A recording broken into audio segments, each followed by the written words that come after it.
অন্যান্য শিক্ষা প্রতিষ্ঠানের পাশাপাশি সরস্বতী পুজোয় আনন্দ উৎসবে মেতে উঠল গঙ্গারামপুর উচ্চ বিদ্যালয় ও চিত্তরঞ্জন ইংলিশ মিডিয়াম স্কুলের পড়ুয়ারা। শুক্রবার সকাল থেকেই দুই বিদ্যালয় চত্বরে ছিল উৎসবের প্রস্তুতি। ছাত্রছাত্রীরা নতুন পোশাকে সেজে ফুল ও খড়ের মালা হাতে মা সরস্বতীর বন্দনায় অংশ নেয়। যথাযথ নিয়ম মেনে পুজো অঞ্জলি প্রদান করা হয়।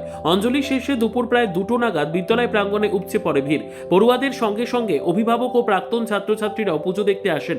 বিদ্যালয় প্রাঙ্গণ সাজানো হয় আলোকসজ্জা, রঙিন কাপড় ও বিভিন্ন থিম ভিত্তিক শিল্পকর্মে। পুজো উপলক্ষে পড়ুয়াদের মধ্যে ছিল আলাদা উৎসাহ ও উদ্দীপনা।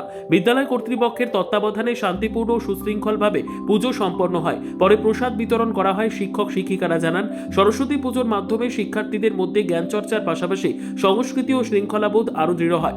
আনন্দঘন পরিবেশে সম্পন্ন হলো এই দুই বিদ্যালয়ের সরস্বতী পুজো।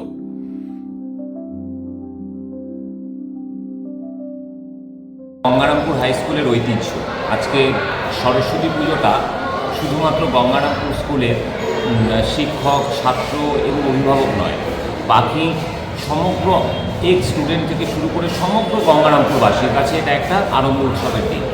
তবে আজকে একটা বিশেষ মুহূর্ত, বিরল মহেন্দ্রক্ষণ এটাকে বলতেই হবে, কারণ আজকে একদিকে যেমন জ্ঞান বিদ্যার দেবীর আমরা আরাধনা করছি, তার সঙ্গে আজকে স্বাধীনতা সংগ্রামী আমাদের অমর পুরুষ, অমর নায়ক নেতাজি সুভাষচন্দ্র বসুর 129তম জন্মজয়ন্তী।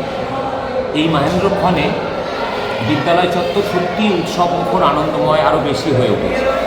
আর আমাদের স্কুলের এটা দীর্ঘদিনের ঐতিহ্য যে এই দিন যে প্রসাদ বিতরণ হয় সেটা প্রত্যেকে অংশগ্রহণ করে সেখানে, এবং সেই সংস্কৃতি আজকেও রয়েছে, আগামীতেও রইবে, এবং এটাই আমাদের সংস্কৃতির সবথেকে সুন্দরতম দিক গঙ্গারামপুর উচ্চ বিদ্যালয়।